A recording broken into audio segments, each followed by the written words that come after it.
Happy Bhogi.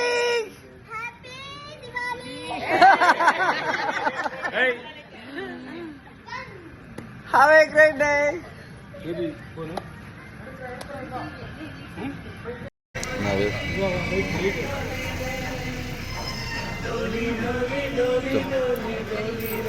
రాష్ట్ర ప్రజలందరికీ, తెలుగు వాళ్ళందరికీ భోగి శుభాకాంక్షలు.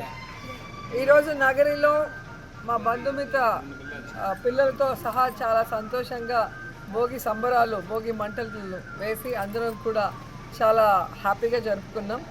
అండ్ ఈరోజు అందరూ కూడా ఇలా కలిసికట్టుగా గ్రామాల్లోకి వచ్చి మన పండుగలు జరుపుకోవటం వల్ల ఫ్యూచర్ జనరేషన్కి కూడా మన పండుగల గురించి, మన పండుగల గొప్పతనం గురించి తెలుసుకునే అవకాశం ఉంటుంది. అలాగే వాళ్ళకి బంధువులందరూ పరిచయం అయ్యే అవకాశం ఉంటుంది. ప్రేమలు, అభిమానాలు షేర్ చేసుకునే అవకాశం ఉంటుంది. కాబట్టి అందరికీ కూడా ఒక మంచి ఆరోగ్యకరమైన వాతావరణం పల్లెటూరులో ఉండటం వల్ల అందరూ కూడా పండుగలు మీ గ్రామాలకు వెళ్ళండి, హ్యాపీగా జరుపుకొని ప్రతి ఒక్కరిని కోరుకుంటున్నాను. కానీ రాష్ట్ర ప్రజలు మాత్రం ఈరోజు బాధతో ఉండటం కళ్ళారా చూస్తున్నాం.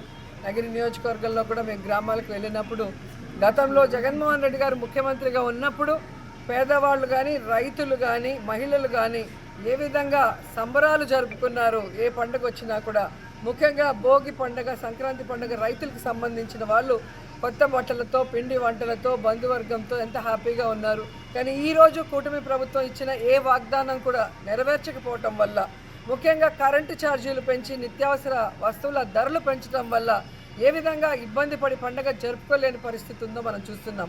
రైతులకి రైతు భరోసా లేదు. అధిక వర్షాల వల్ల పంటలు నష్టపోతే నష్టపరిహారం లేకపోవటం వల్ల రైతులు చేసుకోవాల్సిన ఈ పండుగ గ్రామాల్లో వెలవెలబోతుండడం చూస్తున్నాం మనం. సో ఈ 7 నెలల కాలంలో కూటమి ప్రభుత్వం వల్ల ఏదైతే పేదవాళ్ళ జీవితాల్లో చీకట్లు కమ్ముకున్నాయో అవన్నీ కూడా ఈ భోగి మంటల్లో పటాపంచలు అవ్వాలి. మళ్ళీ అందరికీ మంచి రోజులు వచ్చి రాష్ట్రంలో ప్రజలందరూ హ్యాపీగా ఉండాలని మనస్ఫూర్తిగా కోరుకుంటున్నాను. హ్యాపీ